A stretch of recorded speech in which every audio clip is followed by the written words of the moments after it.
How many of you are having trouble finding the joy right now? If you are, I feel you. I mean, we're all human, and the reality is we are all going to have tough days as we navigate our way through this COVID crisis. You know, I had one the other day. Every time I pivoted, I hit a brick wall. Nothing. And nothing worked.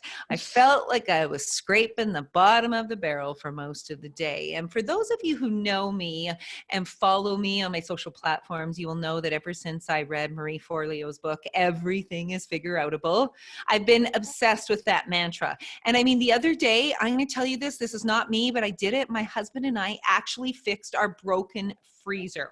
It was making all these weird sounds. It was leaking. And then I posted it on Instagram. And I mean, it was bad how loud it was. And all of a sudden, all of you came to my rescue. You were sending YouTube videos of how to do it and step-by-step procedures. And yeah, we figured it out. We actually got in there with a blow dryer, melted the ice buildup, and we freaking figured it out. So that was super awesome, but not every day is going to be awesome. And you know that this shit is getting real when my guest today said to me, do you know what, Carrie? Corona has really been a mother effer. And when I say that out loud and she's laughing too, I can't help but laugh because I mean, at some point you have to. And you see, the thing is, she is all about bringing the joy. She recently finished writing a book titled Bring the Joy and told me that she believes now more than ever that the world needs this message. She believes that we can bring joy to death and we can bring it to a time like this. So if you're listening right now and you're rolling your eyes, just pause for a second. You know why? Because she's lived it. Her son passed away at a very young age, and her incredible story and message might help you use, as she would say, I'm going to quote her, pain as rocket fuel to create amazing change.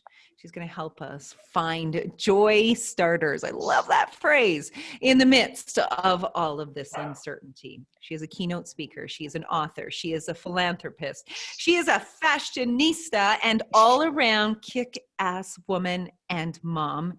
And she is now joining me via Zoom from Calgary. She is the one and only Jessica Janzen Olsted. Jess, how are you?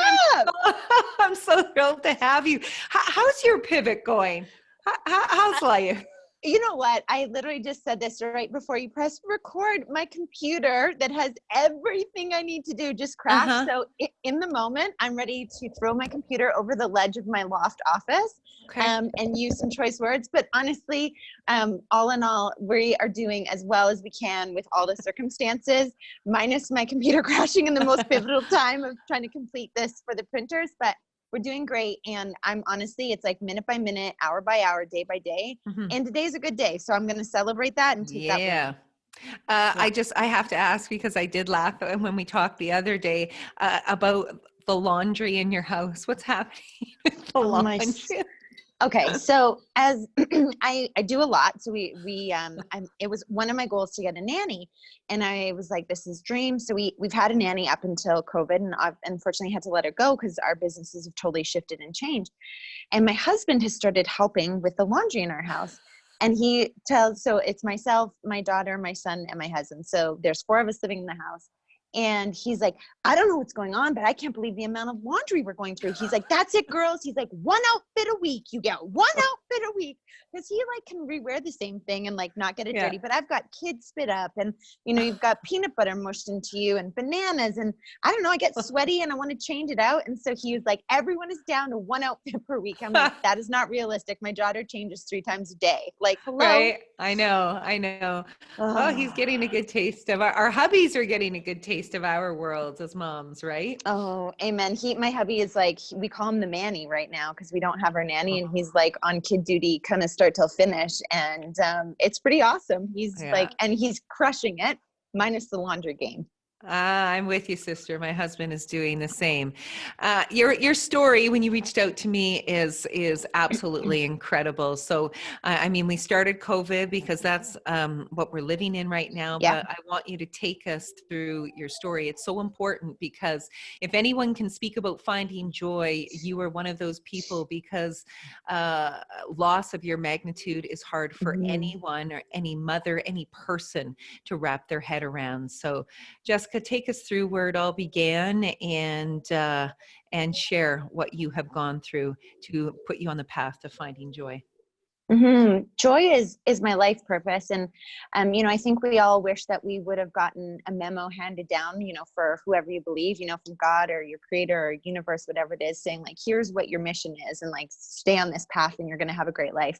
And I legit had that happen to me where it like couldn't be more clear. So to rewind, I was about to turn 30. I was in a corporate job, doing my thing, selling software, trying to climb my way up, 6-figure job, blah, blah, blah. And I hated it. And it's not for everyone, and that's okay. And for some people, they love it.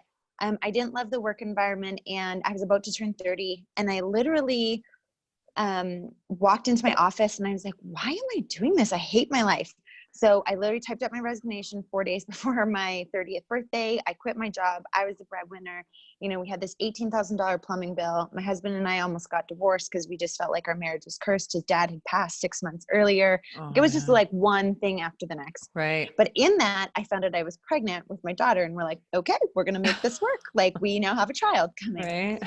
And so I was told that I wouldn't be able to have kids or conceive. Just I had really kind of crazy reproductive issues. And so we were like, well, let's start trying. Well, try number one worked, and we got pregnant. So then we had our daughter, and 4 months later, I was like, man, I'm so exhausted. And I mean, like, more so than at the beginning. And I was like, why am I so tired? And I was like, peed on a stick, and along came our second child. Again, come on. I'm not joking. Did you say 4 months later after your daughter was born? Okay. Well, sorry, like we got pregnant, and then literally they were 13 months apart. So I literally remember walking into the hospital and I was like, well, I was just here, a year ago. Remember, like, hey guys, me again, just checking in to have another baby. And he was my easiest out of all. I've had 3 children, and my second, Lewiston, was the easiest. So born May 25th, super healthy, no issues with the pregnancy. I was teaching fitness at the time. I taught until I was like 34, 35 weeks. So everything tickety-boo. Right. My family likes to vacation in Winnipeg. I don't know if we have any listeners from Winnipeg, but God bless. That's where we Winnipeg. Invest. Okay. Yeah, so my parents are farmers there. We rented a friend's cabin, and it was beautiful. Had the best vacation. And my husband's like, why don't you stay for another week or two? You can have extra hands. I've got to go back. And he was opening a new store, so it'd be like 12, 14-hour days. So I decided to stay. He leaves to go back to Calgary. I'm in Winnipeg. And when I was there, our son really started to get colicky. So like constantly needed to be held, needed to be patted, bounced, rocked, tapped, you name it. And I was getting pretty exhausted. If anyone's had a colicky baby, I have full sympathy for you because it's insane. And I was like, oh, I'll take him to a chiro. A bunch of friends had suggested, this worked for our kids. So I was like willing to do anything. Yeah. Get to the chiro in Winnipeg, wait in the room, unzip his sleeper, and the chiro takes one look at him, and she's like, oh, like, I think you need to go into children's. And I was like, what? I was like, he looks fine. But I mean, I wasn't that new of a mom. I had another daughter. Like this wasn't my first baby. So, you think you'd recognize the signs. I didn't recognize any signs. He had labored breathing. His skin was mottled, so it looked really grafty. And he was super limp. What do you mean by grafty? Like literally picture graft paper and then apply that to someone's skin. So like it's called mottled. So it literally, like, you can, not that you can see the veins. It's kind of hard to describe. When you see it, you know it. Okay. And you said labored breathing as well? Yeah. So like you could just see like his chest muscles. Like now that I look back at videos, I see it, but you know how like newborns are grunty and gritty and they're making noises, and you're like, wow, they're just newborn. But the biggest indicator was that he was limp, and I didn't notice it, but his legs flopped out like a frog, and he had no muscle tone. Like, babies will crunch up into a ball, or he was just like flopped, like just so relaxed. Like picture like carrying a drunk person, like just no tone to them. And so I was like, okay, I'll take him to Children's, get in my car, call my mom, say, Mom, can you have a friend, Betty, come in, like look after Swayze? Can you meet me at the hospital? I could be here all day. Who knows how long this is going to be? I didn't even call my husband at this point because I was like, I'm not going to worry him. Like, I'm sure it'll be fine. I stop, I grab a cup of coffee and my favorite gluten-free sandwich at this little bakery on the way to the hospital. Not worried, not panicked.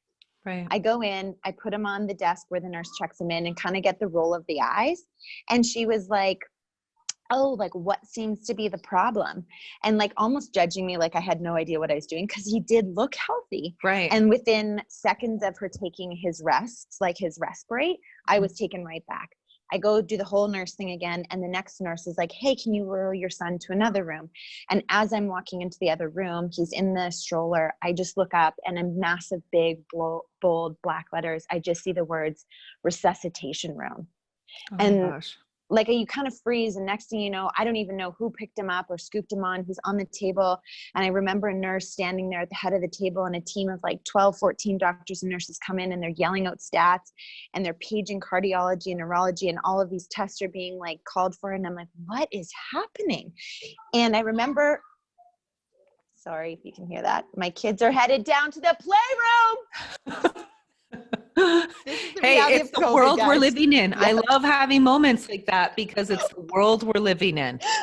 Right in the middle of resuscitation. Yeah. Oh my So, Lord. Okay. and honestly, when my kids scream, that for me is a reminder that it's a blessing because it means they're Yes. healthy and alive. So, Amen. a nurse comes up and she puts her arm around me. She's like, where's your husband? I'm like, he's in Calgary. She's like, you're going to want to call him. I was like, what? Like, what is happening? And honestly, this whole entire time I had peace in my heart. I was like, everything's going to be fine. I call my husband. He's in the Safeway buying literally fresh produce, drops the basket and, leaves the Safeway. Vegetables fly everywhere. He heads home, books a flight. He flies to Winnipeg, and we spend the next 6 days in the Winnipeg Children's Hospital doing all these tests. And one of the tests that the neurologist had talked about was SMA. So it stands for spinal muscular atrophy. And he's like, I thought maybe it would have been SMA, but I don't think it is, I was like, okay. And my ears perked up because ironically, and this is where referencing back, like, we all want this piece of paper that says, do this work. And like, this is your life mission. Mm-hmm. This was one of those moments. For the previous 10 years, I had been volunteering my time with a family here in Calgary locally who had 2 kids with this disease, SMA. Had never heard of it. Met them in the Sunday school classroom. I was volunteering. They needed help. I started helping out. I took them to my parents' farm twice, organized private plane trips and all these cool things. And right before we had left on this trip, had just finished fundraising $50,000 for a wheelchair accessible van for them. Oh my gosh. So when he said SMA, my ears perked up because I was like, oh, like I know about SMA, like, I said, okay, he's like, yeah, we're 99% sure. And me and my husband, we remember like so vividly, we're like, bam, you're like, yeah, we avoided SMA. He's 99% sure. So I was like, can you be 100% sure and just do the test? And I called the kid's mom who has the disease, and she says, all it is a blood test. Just ask them to do it. So I asked them to do it. We had hit the blood draw for that day. I said, fine, we'll do the test tomorrow. If we have to pay for the test, I'll pay out of pocket, like whatever it takes. Next day they go in, we do the blood draw because with little babies, you can only do so much blood drawing a day. They're so tiny. Do the draw, send it off. We get released from Winnipeg with no further answers. They're like, you know what, you might want to see your GP in Calgary, maybe follow up with Children's there if he's not, getting better. We fly back to Calgary a few days later. We go see our GP. On the way to go seeing our doctor, the hospital calls, say that they got our file. They want us to come in. I say, we're going to the doctor. And they said, if your doctor says to come in, please follow up on that. We went into Children's, and basically they were like, we need to admit you. This is like more serious than we thought. And still at this point, I'm still feeling fairly like at peace and confidence, and I'm not really panicked or worried. Just it's like, oh man, the unknowns. And people at this point are sending me text messages like, my kid had this, like, don't worry, it's just bad gas, like it's gonna pass. And so you're like, okay. And you're like, maybe it's a vitamin deficiency, like he just needs some B12. We'll just shoot him up with B12 in his butt. I mean, that's what we as moms do, right? We rely on our tribe. And especially since you had lived it, being a nanny to a child that had SMA, I can understand why you would be reacting that way. Yeah. So long story short, after we repeat all of the tests that we did in Winnipeg. They started from square one. They were super thorough. Any tests we asked to have done, the team here at the Alberta Children's Hospital ran the test, and they came in on August 5th, and a little tiny Asian lady named Dr. Jean Ma, who's the neurologist who specializes in SMA, and a resident came into the room, and they're like, hey, Jess, hey, Ronnie, take a seat. The blinds were drawn because I was so convinced if my son just got enough rest, like, I'm like, rest solves everything. Like, if he just gets enough sleep. So the blinds were drawn. It was sunny out. We're trying to keep the room dark, keep him calm, getting rested. And she hands us this piece of paper, and she's like, I'm really sorry to tell you this, you guys, but we're really, certain that it's spinal muscular atrophy. And I like took a pause. I'm like, okay, we got this. I'm like, I know how to fundraise for a wheelchair accessible van. And in my head, I'm like, okay, we're going to have to like redo the house, build a ramp up, make sure it's wheelchair accessible. And I'm like, the benefits are, I'm like, you get to cut the line at Disney. I'm like, you're fast pass to every ride. And I was like, and we now get prime parking for the rest of our lives because we got the blue handicap thing. I was like, okay. And she could tell that's how I was processing it. And, she pauses and she said, no, Jess, it's SMA, and it's SMA type 1. And there's no cure and no treatment. And we don't think he'll make his first birthday. Oh, God. And that's the moment that broke me for sure. Because, like I'm someone, I'm obsessed with Marie's book. Everything is figureoutable. Yeah. And this was something like there wasn't a solution to figure out. It was, how are we going to figure out how to make his death amazing? And that's how we had to switch gears. And so they walked out of the room after they gave us this piece of paper that kind of described, the full extent of the disease. And I knew what SMA was because I had helped this family. I had helped these 2 kids. I was so familiar with the disease, but what I wasn't familiar with was that there was 4 different types, and that diagnosed this young, it truly meant that there was no workaround. And so it was a brutal day. It was dark. We crumbled. I said every curse word in the book and then some. And then we went for a walk outside. They have a beautiful playground and track area at the back of the hospital, and it overlooks west into the Wards Mountains. And we just let the sun hit our face. And then I was like, okay, I'll be damned if this tears us apart. I'm like, we're going to bring the joy. I don't have any fucking clue how we're going to do that. I'm like, no idea, but we're going to figure it out, because if that was me in that bed and they said you had less than a year to live, I would not want people to come in and have a pity party for me. Mm-hmm. I'd want to go out with a bang. And so we just made a stake in the sand right then and there that said, we're going to do this with joy, and we're going to honor our son's life, and we're going to make him feel loved and safe and protected, and we're going to make memories, however they look. And that was how we figured out Lewiston's life. And so we fought really hard, and there was all these clinical trials. I mean, we called hospitals in Columbus, Ohio, and it's crazy now because all these trials we tried to get in, I'm actually in talks with the pharmaceutical companies as we're continuing to do work with our foundation. Wow. And you can tell that they feel uncomfortable when I was like, yeah, emailed you 394 times and I never heard back. Man. And, it just wasn't Lewiston's story. He was the first kid to get treatment that was approved in Canada. He got it before it was even approved. Like, we literally jumped through every hoop you could jump through. And in the end, that disease just was wreaking havoc on his body. And our commitment to our son Lewiston was, if he had fight, we have fight. Mm-hmm. But when he doesn't have fight left, we have to be okay to let him go. And so on November 22nd, after his morning bath, he took his last breath. And I just remember him looking up at my husband, and it was like, okay, Dad, like, this is it. Like, I'm good. We did good. Oh my God. I can't even, I'm sorry. Yeah. And I know that there'll be someone on here that has like lost a child, and it's absolutely horrible. And, we build a life that's designed where you're not supposed to outlive your kid, but that wasn't how our story unfolded. And so we had this amazing funeral where hundreds and hundreds of people showed up, and we had people from around the world send us videos of their dance parties. So in the hospital, one of the ways that we found that we could bring joy was to do dance parties. And it all started with the song from Justin Timberlake. It had released that year. Mm-hmm. And my girlfriend brought in her daughter, and she just started shaking it. I was like, oh, this feels good. And it was something we could do with Lewis. And we would move his arms and his legs. He couldn't move them. So we would move his arms and his legs, and we'd have dance parties with the nurses. And so for his funeral, our friends and family from around the world, South Africa, Germany, Australia, like name a place, we had a video from it, and they did a compilation of people having dance parties. And so you can find, it's beautiful. It's like, it's absolutely stunning just to see how much people cared and rallied with us for our family. And we just felt this sense of community. And so that spiraled into our son's birthday, which was in May. And in March, 7, 8, 9 girlfriends came over, and we're just like, what are we going to do to celebrate Lewis's birthday? I said, I don't want to have a pity party. Let's like have a dance party. And so we decided to auction off my husband in a Speedo, and poor guy had to like work out and juice cleanse and spray tan. And Jeez. I know. His name's Hot Ronnie though, so it's totally good. He did his thing, and we raised a lot of money that night, and we raised $42,000, and my goal was 10 to give back to the hospital. I had some projects that I wanted to help the hospital with, like some new beds for the hospice and a couple of other things. And that snowballed. I was like, if we can do $42,000 in one night, why can't we do 100,000?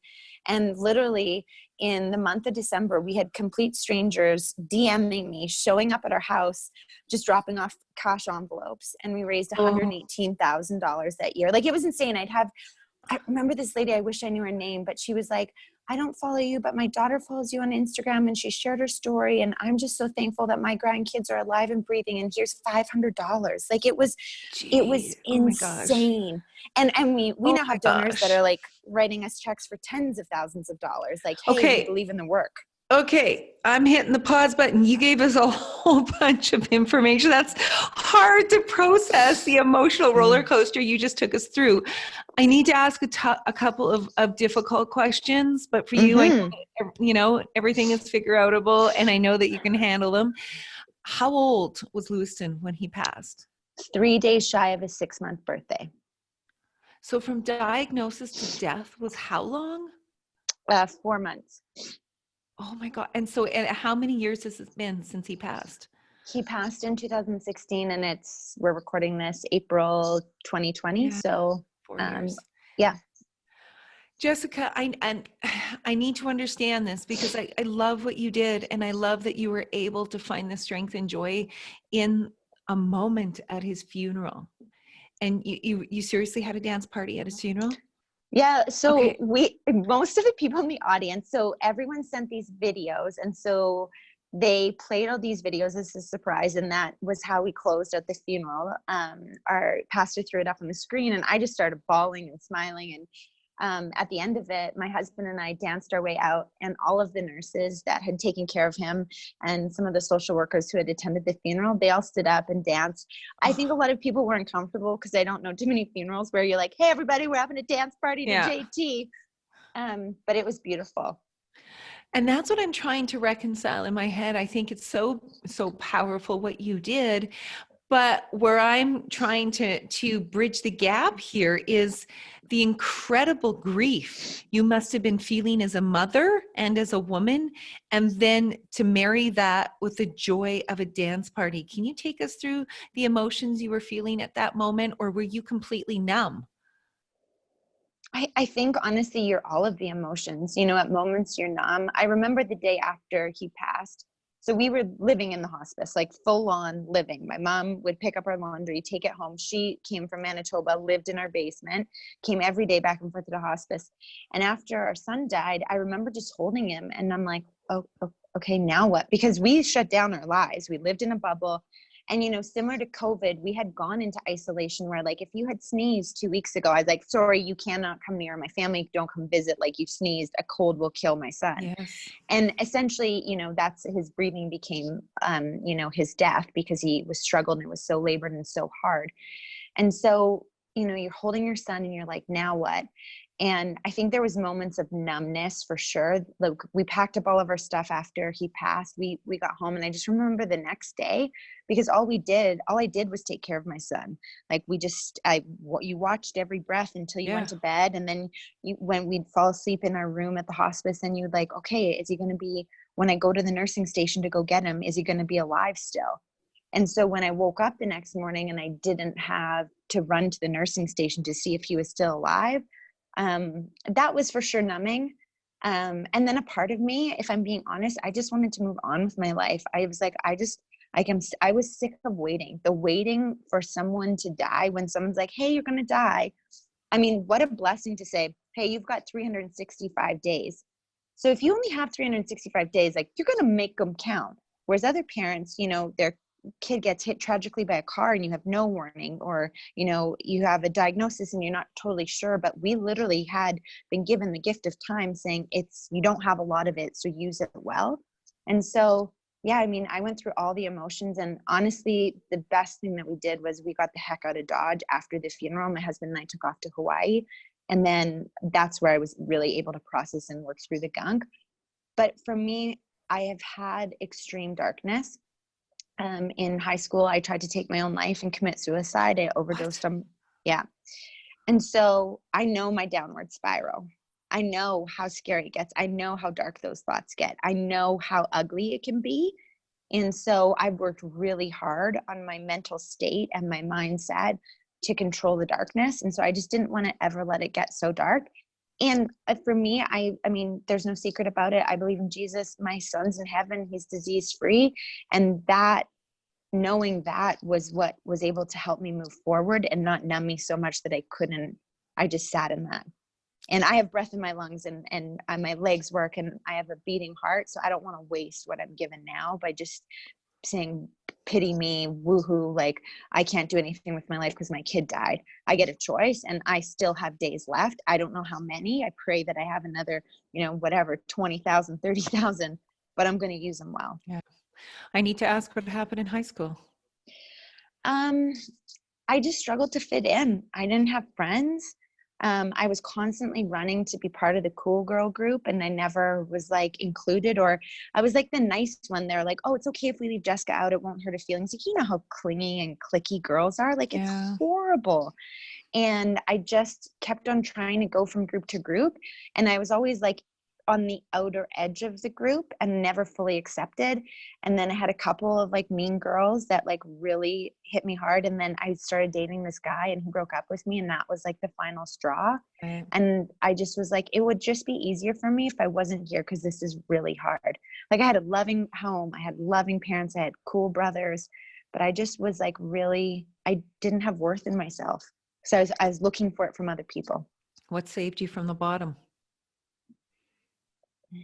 From death, or like to where I am now? Yes. What you said, you almost took your life. Well, I did. I took like 50 or 60. I took a full bottle of prescription painkillers. I had just broken my wrist. So I'd taken the full bottle, and my mom found me in my room, passed out on my bed, and didn't wait for the ambulance because we lived on a farm. And by the time a rural ambulance would have gotten there, it could have been way too long. So she scooped me up and threw me in the car and drove me into the city to emerge. And then, had to go through all the things. And, you go see psychologists and counselors, and they pump your stomach and do all that. But it wasn't my time to go, and that wasn't how my story was supposed to end. And I'm so thankful that it didn't end. Thank you for sharing that with us. I know we hadn't planned on going there, but it's a powerful part of your story, and being able to pivot, as you were talking about, the loss of Lewiston, and now finding this new joy. So when you came back from Hawaii after taking some time, you and your husband, like, was there a roadmap? How did you begin again? We had a daughter. I mean, so now at this point, she's like 18 months, so not quite 2. And we had to function. I think that was the blessing of having her, was that like you can't just like be like, we're gonna watch Netflix all day. Like, you have an almost 2-year-old. Like, they go like stink. They're like the energizer bunnies. So she was a true, blessing for us, and kept us on the go. And then, there is no roadmap for grief. Every day is different, where some days you're like, I'm having an awesome day. And then next moment I'd be in the Apple store because something was wrong with my iPhone. And they'd say, oh, we're not sure if we can help you. And, this is going to cost $1,000 to fix. And I just start sobbing. And I mean the sobbing where you got the snot running right into your mouth. The like ugly that cry. ugly cry. Yes. And so been there. I wish so often that you could be like, listen, if you do these 7 things, you're going to get through grief. You'll be done it in 42 days.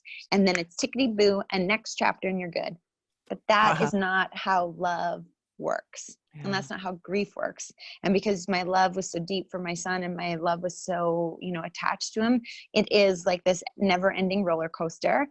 And I know the tools that I need to apply to my life so that I don't stay stuck in it. And I had amazing friends that rallied beside us. And Dr. David Kessler, I talked about this with Dr. Judy Carrington. We did a live a week or 2 ago, and we were talking about. We love her. Isn't she the best? The best. Man, the fired best. up. And if you need a kick in the butt, just go follow her for 5 seconds and you've got it. Yeah.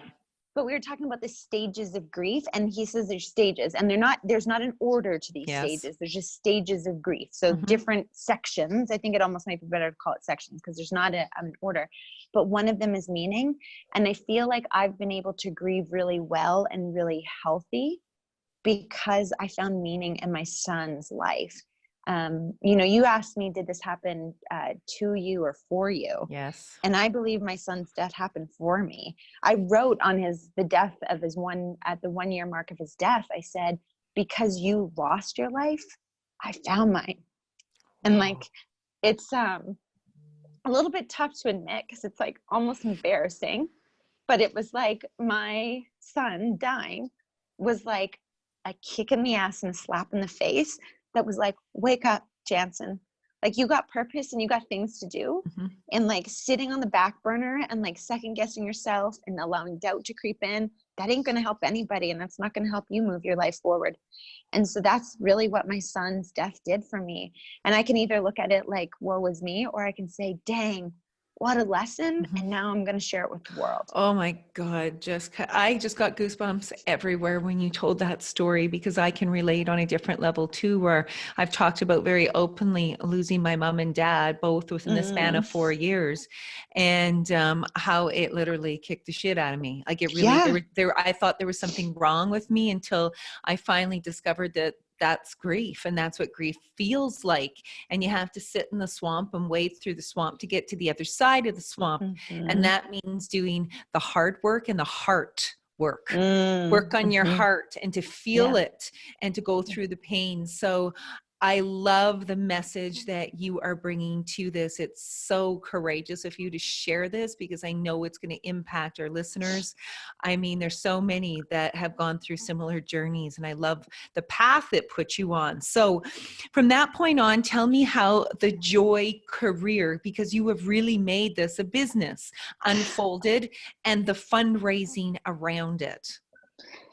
Yeah, so I wanted to raise some money. And so it kind of started, I wish I had done it way differently, and we just figured it out. I have all these crazy ideas, and I'm like, I'm going to save the world. And then I'm like, everybody follow along. And people come along because I'm so excited and so jacked up, and I so believe in what I claim I'm going to do. And that's my encouragement, is I dream really big, but then I tell everybody my dream, and I'm like, hey, who wants to come join me? Because this is going to be kick ass, and it's going to be the best time you ever had. And somehow all these amazing people journey along and be like, yeah, you're right. And then we figure it out along the way. And so, we started this foundation, and literally we just did paperwork because we talked to our accountant, and she said, oh, don't run it through your business. If you're going to raise more than 10,000, it could get messy, and you want to follow the funds, you should open up a separate bank account. I was like, yeah, I don't want, more hassle and work for, our business accounting. So sounds good. So we literally started this, and next thing you know, I had a board member, and he's like, whatever you're doing, Jess, I'm all in. And he's the board member that I want to strangle the most, but also need the most. And wait, a board member, you designed and put together a board for this? It was going that well? Yeah. And so, you had to do the paperwork. And so I just, was like, hey, we're doing this thing, and people came on board, and our 4 original board members are still with us today. And they've been doing it now for 3 years. And so we literally one day it came to me in a parking lot and I called one of my best friends and I was like, holy crap, this is it. She's like, what? I was like, choose movement, bring joy, spread love. Those are the things of Lewiston. And she's like, okay, calm down and write that down. So I'm like, okay, I grabbed up my notes. But Lewiston was robbed of movement. Anyone with SMA, their body wants to move, but their nerves are dying off and they can't. And so their brain is saying move and do the things, but their muscles are just too weak. And I just know that it's like I know this deep in my heart, someone is listening to this and they have not exercised in a month or in a year. And it's like, hot dang, you got legs that work, lady. You get up off your butt and you lace up those running shoes and you go for that walk. Because there's someone in a hospital room in a bed that would die just to walk down the block. They would die. They would give anything just to lace up running shoes and go breathe that fresh air. But instead, they're bedridden. And that is those with SMA. They're in a wheelchair and they see people running and skipping. And so we want to encourage people to just move their bodies. We were created for that movement, like do it. And then amen. Secondly, right? And I even need that reminder. I had a baby and everything jiggled and it was hard to want to exercise because I was like, that did not used to shake like that. And that did not used to fall like that. It was a lot more perky. What the? Yeah, I stand in the mirror with my arms up like this, being like, my boobs used to be up there. So the choosing movement is massive, and we host these epic events where we encourage people to move, and fitness has become such a part of our culture. And what do you mean epic events? Tell me, what do those look like? Ride the Roof. Yes. So it's Ride the Roof. We get 130 spin bikes on the rooftop of the Marriott in downtown Calgary. And we did it in Edmonton last year on the rooftop of a hotel in downtown What the heck? Edmonton. Why wasn't I invited? I want in on that next time. Yes. All things COVID-19. Right. And we have a live DJ and spin instructors encourage people to move. And whether you've never ridden on a spin bike or it's your 1,000 class, anyone's welcome. And you just move for somebody that can't move. And so we've posted a ton of events, but Ride the Roof is this epic magic thing that stirs something in your heart to get you fired up. And then the Bring the Joy piece, that was just in my DNA. And we made that claim on August 5th when, the blinds were drawn and we were crumbling on the floor. And all I wanted to just do was, slit somebody's wrists and give up on life. And I was like, no, not today, Satan. Not today. You don't get to have a hold. And I mean, you're like, not today, Corona. Yeah. Dr. Jody said, it's like, I made that claim, and we just wanted to bring that to other people because I knew that I needed to bring the joy to the situation so it didn't become all consuming. Mm-hmm. And the Spread the Love piece was so many people rallied alongside our family. I literally had strangers that would make homemade meals. Like this one lady, she sat in the back row of my spin class. I didn't even recognize her when she dropped off. She's like, oh, I take your spin class every Tuesday. And I was like, oh my gosh, I don't even recognize you. And she had come literally with a Christmas dinner, roast vegetables, a special dessert for my, 16-month-old child, Swayze at the time. And, she had these individual mason jars and, roasted potatoes and fresh veggies and, brought snacks for the next day. And we just saw people show up for our family in such an insane way. A perfect stranger, the day after my son got diagnosed, wrote us a check for $5,000. What? Perfect stranger. Never met them. $5,000. And you're thinking, oh, I don't need $5,000. We'll be okay. Well, I didn't go back to work. My husband could barely work. It was mind blowing. And I have a loud voice, and we know that I'm not afraid to shout it to the rooftops. And so we just were like, let's use that loud, crazy aggressiveness to do some good and to spread love to other people that maybe need it, that are hiding in the shadows or struggling. And so we just started raising money, and to date, we've raised over $700,000 in 3 years. My gosh, that's remarkable. Absolutely remarkable. That's got to fill your bucket in so many ways. When you know that it's in your son's memory, in honor of him. Mm-hmm. It's insane. I literally, it brings me joy to be able to say, you know what? I walked through a shitty situation, but that doesn't mean that the next family has to. There's change. There's let's help this family out. We learned from that. Isn't that what history is? It's like learning from our past mistakes and then fixing it and finding a solution, because everything is figureoutable. Yeah. And so that's honestly what's kept us upright. So Jessica, how have you've turned this into a business? How have you done that? Because when you open up your web page, and it is, by the way, we're going to plug it a few times, Yeah. So there's loveforlewiston.ca. And if you're rich and want to write us a big fat check, awesome. And if you just got $5 that you haven't spent on Starbucks, we are raising $5 per person for my daughter's 5th birthday to raise $5,000 for a foundation. So you can be any walk of life, any, amount of money in your bank account, but I think we can all spare $5. We didn't ask for gifts for our daughter's birthday. We said, hey, could you bless her with $5? And that all goes towards the foundation. And then I have my own website, which is jessicajanzen.ca, Yes. and then the Lewiston label. So if you were to ask my husband and you were to look at the accounting statements, this would not be a profitable business. So I'm going to be really clear on that. This would be one where I've maxed out all of our personal credit cards because I'm like, hey, honey, I have another great idea. The biggest adventure that I'm on that will hopefully continue to open up doors and generate revenue once I've paid for the very expensive route of self-publishing a book, Right. is my book, Bring the Joy. And so we did a crowdfunding thing because it's like, hey, honey, so I know how I want to do this. And the bill is $55,000 plus the print costs of almost $15,000. And then all the, media and all the advertising and Right. marketing that I have to pull into it. And he's like, sorry, you want a what? I'm like, no, I swear it's going to be good. And he always goes along for it. Along the way, we're like, I thought this was a good idea. So yes, we have, in a sense, turned it into a business for it to be profitable. That's maybe not, don't ask my husband because it's a sore spot. But I know the work that I'm doing is important. And I was like, babe, I know that it might not be making us money right now, but I know in the long run, I believe that there's purpose in that. And so we also have this clothing line, which is a tool to raise awareness for SMA and awareness for a foundation and to really share the messages that Lewiston taught me. And it's everything from, we have sweatshirts that say, not today, Satan, to bring the joy, to his heart. We had this heart made up. My best friend made it as a logo for us. And we had no idea how big it was going to be, but we get pictures now from around the world of people who've purchased, a hat, a pin, a tank top. And they're like, hey, we're in New Zealand and Love for Lewiston is here. And JT came on the radio and we're having a dance party. So. Wow. Well, I looked at all of your apparel and I wanted it all. I'm like, this is so friggin' cute. And the reason I bring up your website is like, I said, I didn't and when that page popped up, there was so much joy that was radiating from your website. Like I just wanted to go through the screen and hug you. Like I just liked you immediately when I saw all the pictures. Like it was palpable to me. And that's why, and I love that you are doing the apparel as well and taking pictures and you're also blogging, correct? Yeah, that's how we've been able to keep all my crazy, stupid ideas afloat. So if any of the clients that have, hired me in the past, in my book, I wrote to the clients that have, given me contracts, whether it's Purex laundry detergent or, Sleep Country. I've been able to partner with some amazing brands from across Canada. Is like because I didn't return back to a 9-to-5, we were able to do this. We were able to shift and pivot. And for 2 years, I didn't take any salary from the foundation. We volunteered every single hour, me and my husband. And finally, we actually calculated and did the math. And we're like, okay, I need to start drawing a small salary.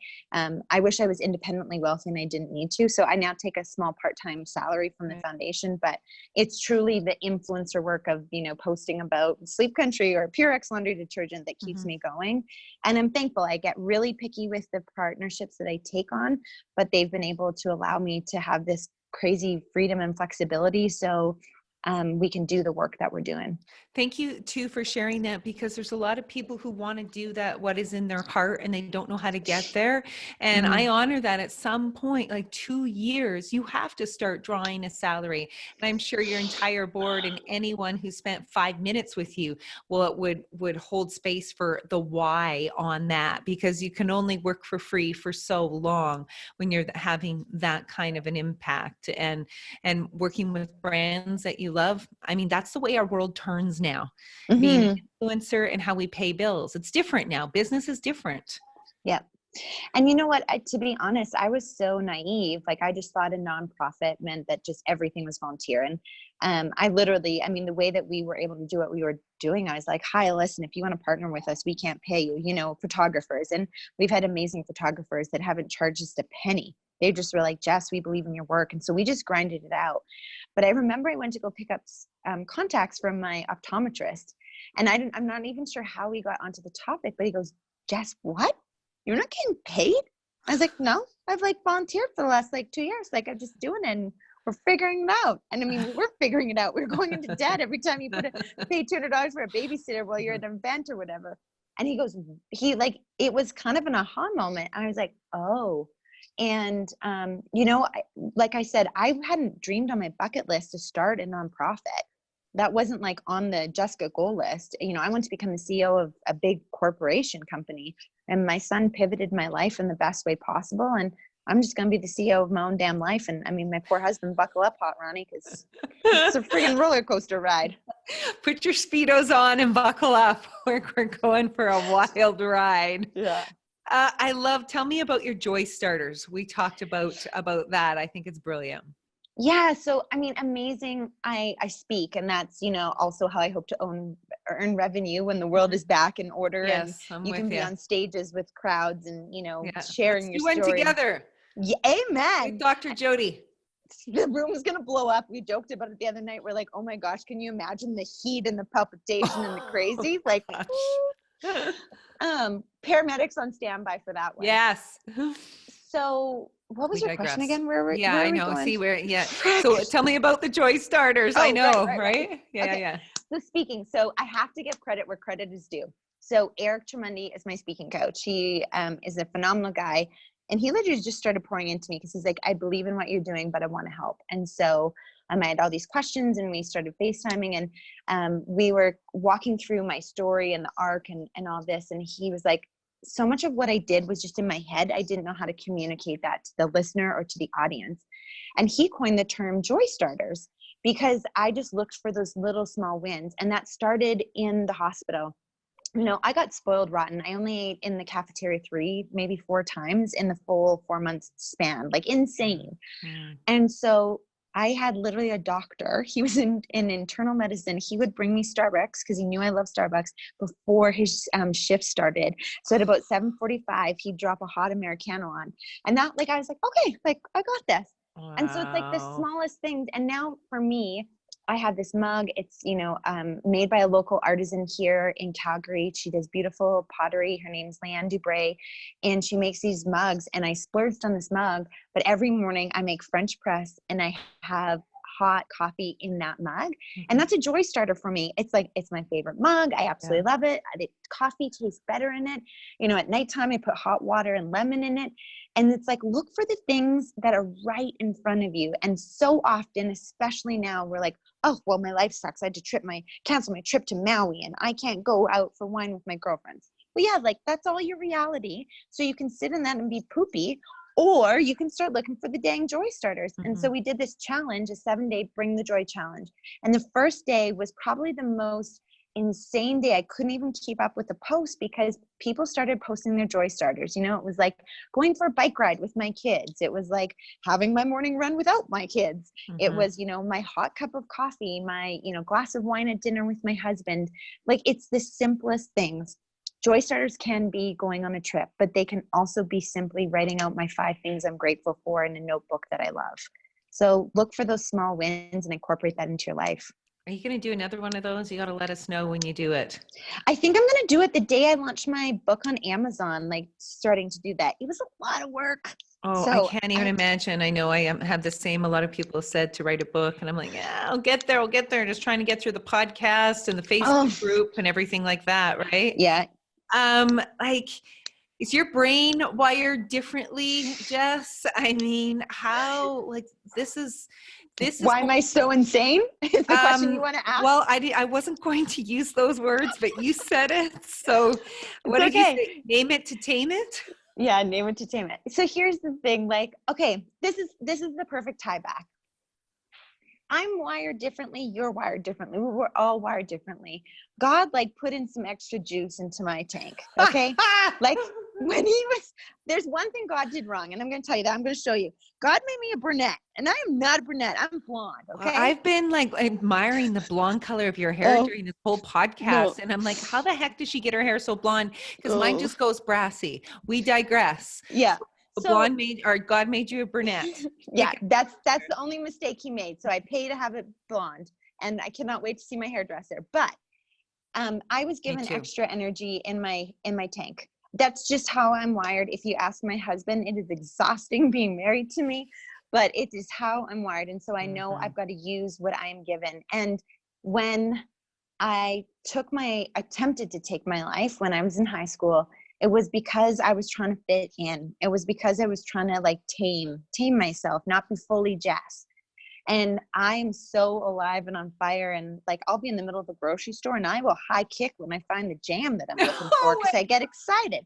You know what I mean? Serious? Like, I think I would burst out laughing. I would lose it if someone did that. I love to laugh. So I yeah. would lose it. And so like, I was just like, why am I trying to like, I don't care if Susan doesn't like me. Susan's not living my life. You know what I mean? And that to me is one of the most freeing things. So when you ask like, yeah, I am wired really wacky and a little bit insane and I kind of like it. And I want to use all the crazy goodness like to do good. And that's where instead of letting the pain tear me down, I use pain as my rocket fuel to light it up and create the change. So let's close on that, using pain as rocket fuel, because we are all going through different levels of pain. And I mean, for everybody, it's different. For a lot of people, it's just not being able to go out of the house and have their regular schedule or hug people or go out for dinner or travel or whatever the heck it's going to be. We're all living a different level of pain right now. So I want to hold space for those people, but I need you to explain to us so we can wrap our head around it, using pain as rocket fuel. I want to share this. It was on my heart. You know, I've had my tough days. My husband had a tough couple of days. And in my head, I was like, damn it, Ronnie, I am the bring the joy expert. Like, you do not have time to be grumpy and moody. I was like, you will be joyful. The reality is like every day isn't sunshine and rainbows. Yeah. And the reality is that you are going to hit your grief. And I say this in my book, I don't ever compare grief.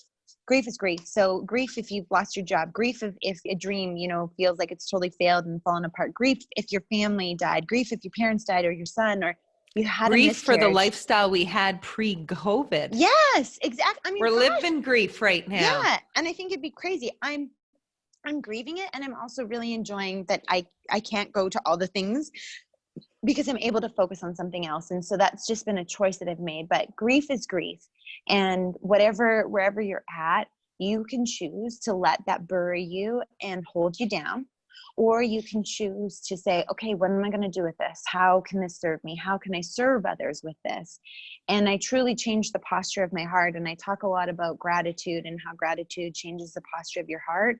And that makes life a whole lot easier to go through. And so as tough as it all is, I just have used the things that have hurt me the most to have the most impact. So I can share that I know how ugly and how dark and how scary it is because I've walked there, but I'm using that pain to be rocket fuel to help other people be like, you're going to be okay. I made it through that. That means you can make it through that. Because so often when we see other people who have shared a similar journey or have, you know, walked a similar path, it makes it easier and palpable when you're like, okay, they did it and so can I. Yeah. I'm just a simple farm girl from Manitoba who chose to move out to Calgary with $300 in her bank account with no freaking plan or idea of how I was going to do it. And I truly am living my dream life. I have a dream partner. I have dream kids. And the work that I get to do is my life purpose. And what a blessing to be able to stand in that. Like, what an absolute blessing. Wow. We need to tell the world about you. And there's nothing I love more than empowering women. Empowered women empower women. So Amen. I want you to promote what you're doing when your book is out, where we can find you, your social media handles. Do it. Yeah, girl. I mean, hey, I'm the expert of asking for things. Like, literally, I'll be like, hi there, I'd like $50,000. How do I go about getting it? You know what I mean? So if you're rich or if you've got the $5, I'm going to first talk about the foundation. The work that we're doing is critical, and our whole entire world has been rocked. Where literally next month, we were supposed to have 3 events, a golf tournament, Ride the Roof, and, you know, with over 400 people that come and attend it, and our son's birthday party. I've never spent my son's birthday party at home by myself. And this will be the first year. And I'm still trying to pivot and shift to say, how can I be with all the people that have lifted me up, but be 6 feet apart? And so if you feel nudged, so my book is about the nudges on your heart. And I believe when we follow the nudges, that's where the joy comes. That is how you bring the joy. And so if you feel nudged to go check out our foundation, it's Love for Lewiston. And you'll see a picture of a sweet baby boy who is my second child who changed the trajectory of my life. And then all the other work that I do is on my website, jessicajanzen.ca and the lewistonlabel.ca. And the best way to connect with me socially is my Instagram handle, because Lord knows I can only do so much. And so Instagram is my platform of choice because that's all I got time for. And yeah, we're doing the things and it's crazy. And most people find my feed exhausting because they're like, oh Lord. But here's my encouragement to you. You do you, and I'm going to do me. And when we do a bunch of good in the world and we cheer each other on, that's when we know we're in the right lane. So you don't have to live my life. I don't want you to. Most people think it's exhausting.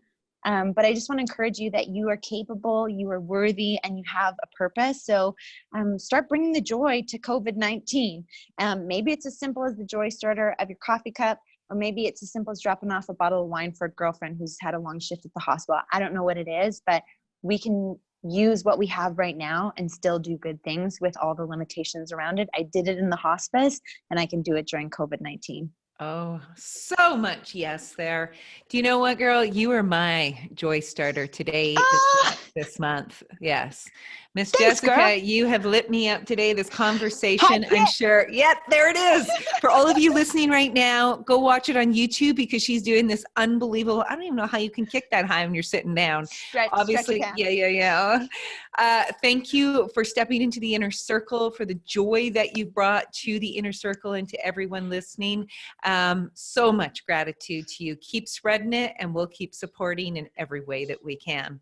Thanks, girl. Make sure to go grab a copy of my book, you guys. Bring the joy. I don't know when this airs. You'll be able to find it on somewhere of my platforms. We're trying to figure out where it's going to live because the pre-sale closes this weekend. So just Google it. You'll figure it out.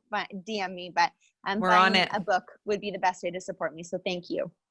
Gratitude to you today for your story and your joy. Thanks, girl.